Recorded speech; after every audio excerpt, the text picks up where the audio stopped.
Non, c'est vrai qu'on s'est servi des 50 minutes qu'on a fait en match amical contre les Girondins pour corriger un petit peu nos erreurs, travailler dessus. Et puis ce soir, ça a vraiment bien payé parce qu'on gagne 2-0, mais je pense qu'on peut marquer d'autres buts parce qu'on aurait peut-être pu marquer plus tôt.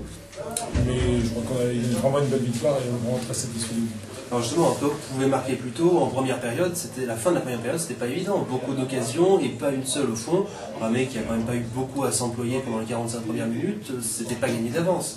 Non, mais les seules occasions qu'il y a eu en première mi-temps sont Bergeracois. Il n'y en a pas eu de Bordeaux pratiquement. Il y a eu la frappe en deuxième mi-temps sur le poteau de Bordeaux. Je crois que c'est la seule occasion qu'ils ont eue. Notre but du jeu, c'était déjà de les contrer eux, parce qu'on savait que sur leur essai d'espace, ils allaient nous faire souffrir. Ils ont des garçons de talent. Et qu'il fallait qu'on profite des contres, et on savait qu'en contre, on était performants. Donc je crois que c'est ce qu'on a démontré tout le long de cette partie, c'est ce qu'on a démontré. C'était le choix tactique, et je pense que ça a payé. Alors comment expliquer que cette équipe arrive à mettre deux pions à la réserve des Girondins de Bordeaux avec 5 professionnels et n'arrive pas à s'imposer face à Libourne ou à Mérignac? Tu as un problème de motivation sans doute, après un problème de fête qui était un peu trop long. Donc quand on fait le suivi de nos matchs qu'on a fait entre Libourne, Mérignac, le Stade Bordelais, je crois qu'on était en progression. De jour en jour, on était en progression. Malheureusement, au Stade Bordelais, on perd, on ne doit jamais perdre. Je pense qu'on fait une bêtise et on n'a pas eu cash. On a le dernier quart d'heure, je crois qu'on doit avoir 5 occasions de but au moins. On ne marque pas. Donc c'est toujours souci de marquer des buts.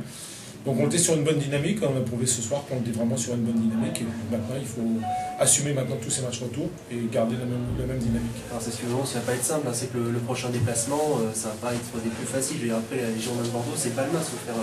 Non, on va au Toulouse-Fontaine. On va à Toulouse-Fontaine le 12 février, parce qu'on ne joue pas le week-end prochain, on est exempt. Et puis on reçoit Balma dans 3 semaines ici. Alors justement, cette coupure, là, ce exempt, ça vous arrange ou au contraire c'est difficile de garder le rythme? Non, moi je crois qu'on était au 7e match ce soir depuis le 5 janvier, donc en même pas un mois, en 7 matchs. On a vu que ça a fait de la casse, ça a fait quelques bobos, quelques blessés, donc ça va permettre de tout le monde de récupérer. Et puis je crois que physiquement, que les garçons ont besoin de récupérer, parce qu'on avait déjà travaillé beaucoup à la trêve.